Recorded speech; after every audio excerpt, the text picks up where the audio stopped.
But I think at last count there are 53 different species of Phalaenopsis that have been hybridized to make all the hybrids that we get these days.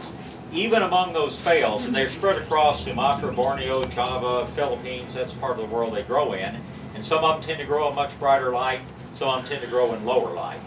The ones that grew in lower light probably are the parents of your hybrids that bloom. The ones that in nature grew in brighter light probably are not getting enough light to make them bloom. But it's pretty much true across the board, not just orchids, but any plant. If it's not blooming well, it's more likely a light issue than anything else. Other questions? Yes, ma'am. Is this fertilizer better than the Has to Grow? I've been using Has to Grow. This Natural Solutions fertilizer, the one on the right there, when we find something that's really good, we tend to go to the company that makes it and say, how could you make it better? We thought Has to Grow was a really good product, so we went to Stuart Franke that makes it and said, Stuart, how would you make Has to Grow better? And he said, well, I'd add more humates and more seaweed. And so we said, okay, put it in a bottle and put our name on it.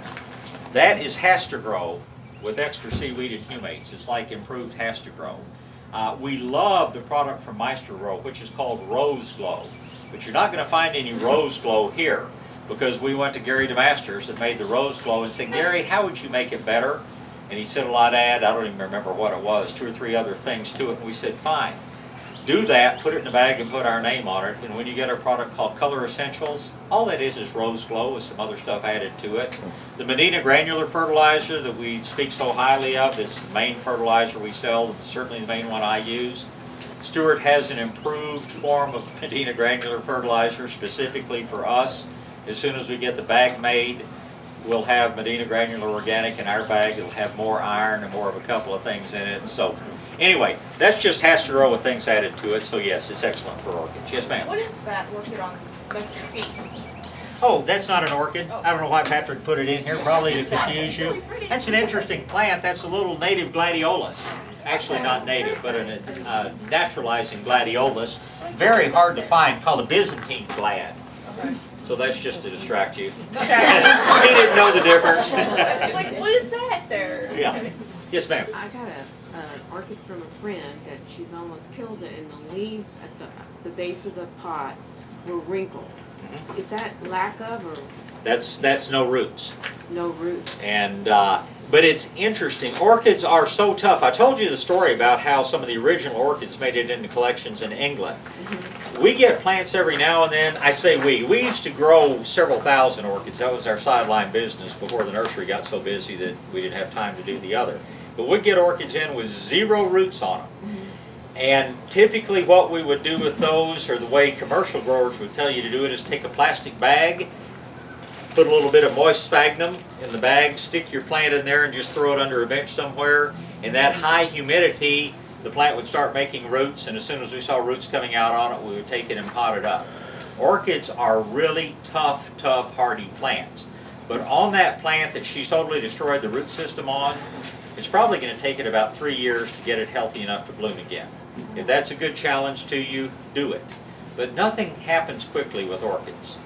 That's why they're slow to grow from seed. If you give them bad care, they're slow to die. But if you give them bad care and rescue them at the last minute, they're slow to get healthy again. And that's the way it will be with that. But if you have leaves that are shriveling, or if these pseudobulbs are shriveling, you're either not giving them enough water, or something has happened that the roots have gone bad on them. Yes, ma'am. Back to the scale. You said neem? Neem will normally control it. How did you do that? Mix it up and spray. Now dead scale looks just like live scale does. So it's not going to fall off the plant and be just clean and beautiful just because you sprayed it with neem.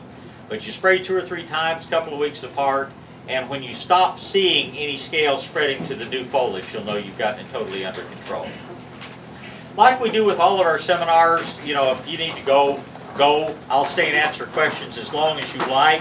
I hope you'll make it a point to come next Saturday. We're going to have a real treat as far as seminars next Saturday.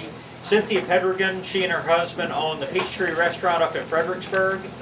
And Cynthia's agreed to come down and talk about some of her cooking secrets and show us how she decorates cakes and other things with fresh flowers. The lady is amazing. She'll bring some of her cookbooks. She has 3 different cookbooks. And anyway, Cynthia's gonna do our seminar next Saturday, and we're all really looking forward to it. How many of y'all have eaten at the Peachtree in Fredericksburg? Now, okay, you know how good the food is up there, and she'll be down here sharing recipes and secrets, so I hope you come back next Saturday. Yes, ma'am? Are you gonna have more classes in May? Yes, our classes will go through either the second or third week of June. And then we'll do some more in the fall. Other questions about orchids? Yes. Bob, I have some vandas that are in the teak Uh-huh. basket, and the roots are, beautiful. Yeah. But I am tired of watering them so often. If I wanted to put that into a pot, would that be a good idea? You can do that and put it in either, well, probably in coarse fir bark. You'll have to repot it every 2 or 3 years, but your watering instead of twice a day will go down to about twice a week, and they'll do fine. Do I put the roots into the like the bottom? You put the roots into the pot as best you can. If you're going to break the roots, cut them off. You're much better to cut off a root this long than break it in 6 pieces trying to cram it into the pot. And the leaves turn yellow. Leaves turn yellow. It's probably a water issue. It's probably gotten too dry. I've got one that was question about next, so for the rest of it. Okay, then stick around a couple of minutes and we'll ask that. Yes, sir. What type of humidity level and temperature should you have in a greenhouse? I've just built a greenhouse, and you have to really do anything with it, pea gravel included, that kind of thing. Humidity is usually not an issue. You'll normally have enough humidity just from watering around in there. Temperature will depend on what you're growing. If you're going to grow the Phalaenopsis, you want to keep the temperature 55 or above. If you're going to grow Paphs, you want to keep it 45 or above. If you want to grow Cymbidiums, you can let it go down to 35. How far is the above, considering where we live? 110. They will survive that sort of? Oh, yeah. And if you're ever curious about whether a plant's in danger of burning or sunburning, feel the leaves. As long as the leaf is cool, there's no danger of sunburn. If the leaf starts feeling hot to the touch, the combination of heat and sunlight is too much and the leaves are about to burn.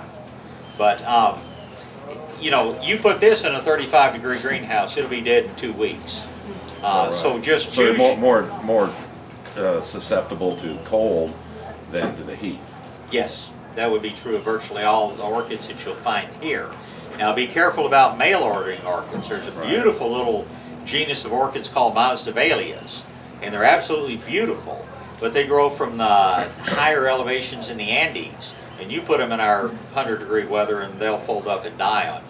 But the orchids that you see here are all things that don't mind the really fairly high Are the temperatures. bromeliads and the orchids, will they take a similar temperature? They'll, for the most part, take a similar temperature, although... Because I have a fascination for both. Yeah, bromeliads will tend to take, many bromeliads will take it cooler. The ball moss that grows in the trees here is a bromeliad, Tillandsia recurvata, and it obviously will take 10 degrees and still survive, or colder. Some of the other bromeliads... Will they take the heat, though? Oh, yeah. Yeah. Pineapples are a bromeliad. They're a terrestrial bromeliad, whereas the Tillandsias are an epiphytic bromeliad.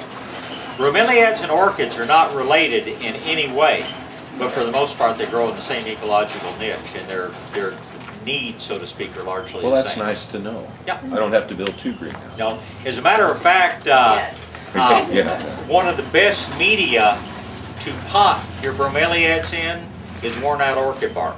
After the orchid bark gets old and kind of rotten, in these pots, it's almost perfect for growing bromeliads in. Because it will hold more moisture? Yeah. But bromeliads are a whole other subject. Yes. If anybody's interested, we'll do a seminar on bromeliads sometime. Things have a damaged leaf, say it's sunburned or for whatever reason it's damaged, is it best to cut it off or?